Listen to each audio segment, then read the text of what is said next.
اور پھر دوسری حدیث بخاری مسلم میں آتا ہے کہ نبی علیہ السلام نے فرمایا کہ مہینے میں 3 تو روزے رکھ لیا کرو، گویا ایسا ہی ہے کہ تم نے ہمیشہ کے روزے رکھ لیے۔ اور صحیح مسلم میں حدیث ہے جو رمضان کے روزوں کے بعد 6 روزے شوال کے رکھ لے وہ ایسا ہے گویا وہ ہمیشہ روزہ رکھنے والا ہے، صوم الدہر ہے، وہاں بھی صوم الدہر کے سر اسی وہ والے ہیں، اسی بڑے شعار ہیں، ہم شوال کے 6 روزے رکھ لیتے ہیں اور ہم صوم الدہر ہم بھی ہیں۔ یہ تو ایفرٹ کی بات ہے نا، آپ زیادہ ایفرٹ پٹ کر کے جو ثواب کماتے ہیں، ہماری تھوڑی سی ایفرٹ سے، کیونکہ ہم علمی کتابی مسلم ہیں نا۔ صحیح مسلم میں حدیث ہے نبی علیہ السلام ایک دفعہ فجر کے بعد کہیں چلے گئے تو جاتے وقت انہوں نے دیکھا کہ حضور کی جو بیوی ہے نا سیدہ جویریہ، وہ مصلی پہ بیٹھی ہوئی ہے۔ نبی علیہ السلام کافی دیر بعد سورج خوب چڑھ گیا تو واپس آئے تو وہ ابھی تک ادھر بیٹھی ہے۔ آپ فرمایا تو صبح سے بیٹھ کے عبادت کر رہی ہے یا رسول اللہ؟ آپ فرمایا تو صبح سے بیٹھی ہے اور میں نے 4 کلمات صرف 3 دفعہ پڑھے ہیں، تجھ سے زیادہ ثواب مجھے مل گیا۔ سبحان اللہ وبحمدہ عدد خلقہ ورضا نفسہ وزنۃ عرشہ ومداد کلماتہ، یہ کلمات میں نے 3 دفعہ پڑھے ہیں، تجھ سے زیادہ ثواب کما لیے۔ سر ہم شوال کے 6 روزے رکھ کے رمضان کے بعد پورے سال کے روزے رکھ لیتے ہیں۔ آپ کو زیادہ شوق ہے آپ ہر مہینے 3 روزے رکھ لیں، وہ آپ 36 رکھ کے کمائیں گے، یہ 6 سے کما لیں گے۔ نبی علیہ السلام تو پوری امت کے لیے رول ماڈل ہے نا، آپ نے ہم جیسے کمزور لوگوں کے لیے بھی فارمولے رکھے ہوئے ہیں۔ صحیح مسلم میں حدیث ہے نبی علیہ السلام فرمایا تم میں سے کوئی طاقت رکھتا ہے کہ روزانہ 1/3 قرآن پڑھ لے؟ صحابہ نے کہا یا رسول اللہ ہمارے اندر کہاں سے طاقت اتنی ہو سکتی ہے؟ تو آپ فرمائے تم کیا 3 دفعہ سورہ اخلاص نہیں پڑھ سکتے؟ سورہ اخلاص پڑھنا 1/3 قرآن کے برابر ہے، تو 3 دفعہ سورہ اخلاص پڑھ لو تو پورا قرآن ہے، 1 دفعہ پڑھ لو تو 1/3 قرآن ہے۔ تو صوم الدہر سے بات شروع ہوئی تھی، تو صوم الدہر آپ نے بننا ہے تو شوال کے 6 روزے رکھیں، صحیح مسلم میں حدیث ہے۔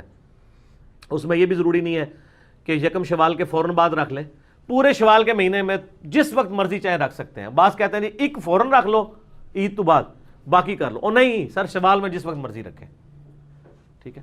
لیکن اس حدیث میں الفاظ ہیں جس نے رمضان کے روزے رکھے اس کے بعد 6 شوال کے رکھے، یہ نہیں کہ خالی کو 6 دن رکھ لے تو صوم الدہر ہو جائے گا، رمضان کے مہینے کے بعد۔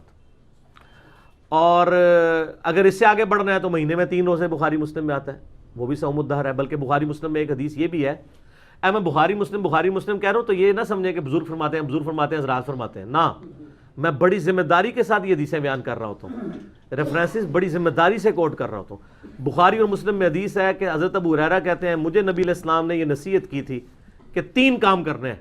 نمبر 1 مہینے میں 3 روزے، اور مسلم شریف میں حدیث ہے کہ نبی علیہ السلام 3 روزے جو ہے نا وہ کسی بھی وقت رکھ لیا کرتے تھے، اور سن نسائی میں ہے کہ آپ علیہ السلام عموماً ایام 20 رکھتے تھے، چاند کی 13، 14 اور 15 کو، جب چاند یعنی وہ گول ہو جاتا ہے، ایام 20 یعنی گول چاند کے روزے۔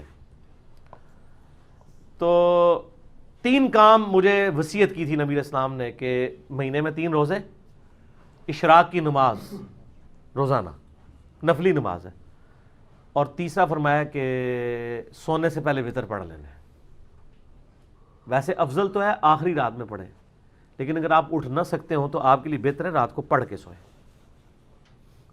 بلکہ میں نے تو وہ سنن دارمی سے وہ حدیث بھی پیش کی ہے، صحیح ابن حبان کے اندر بھی موجود ہے کہ جو عشاء کے وتر کے بعد 2 نوافل پڑھ لے تو اگر وہ رات کو نہ بھی اٹھ سکا تو اللہ تعالیٰ اسے آخری پہر میں اٹھ کے نوافل پڑھنے کا ثواب دے دے گا۔ تو یہ میں نے ہر چیز میں شارٹ کٹ کٹے ہوئے ہیں، لیکن کولو بنا کے نہیں، احادیث کی روشنی میں، ٹھیک ہے۔ فجر سے اشراق تک میرے لیے اعتکاف مسجد میں مشکل ہو گیا تھا علماء کی محبتوں کی وجہ سے، تو میں نے اس کا آسان راستہ وہ صحیح مسلم کی حدیث سبحان اللہ وبحمدہ عدد خلقہ ورضا نفسہ وزنۃ عرشہ ومداد کلماتہ 3 دفعہ پڑھ لیں، ٹھیک ہو گیا۔ تو ہر ایک آپ کے پاس الٹرنیٹو موجود ہے کہ ہم لوگ یعنی اس چیز کا اہتمام کریں کہ عمل استقامت کے ساتھ کریں، کیونکہ بخاری مسلم میں حدیث ہے، ام عائشہ کہتی ہیں کہ نبی علیہ السلام نے فرمایا کہ وہ عمل جو تھوڑا ہی کیوں نہ ہو استقامت کے ساتھ ہو وہ اللہ کو محبوب ہے اس عمل سے جو بہت زیادہ ہو لیکن استقامت کے ساتھ نہ ہو۔ یعنی ایک دن بندہ 1000 دفعہ درود شریف پڑھتا ہے، اگلے دن 100 دفعہ، اس کی بجائے روزانہ 100 دفعہ پڑھ لیں، صبح شام 10 دفعہ پڑھ لیں، لیکن پھر پڑھے روزانہ، اس کو چھوڑے نہ، یہ عمل زیادہ محبوب ہے بجائے بہت زیادہ عمل کریں اور اس میں استقامت نہ ہو، ٹھیک ہو گیا۔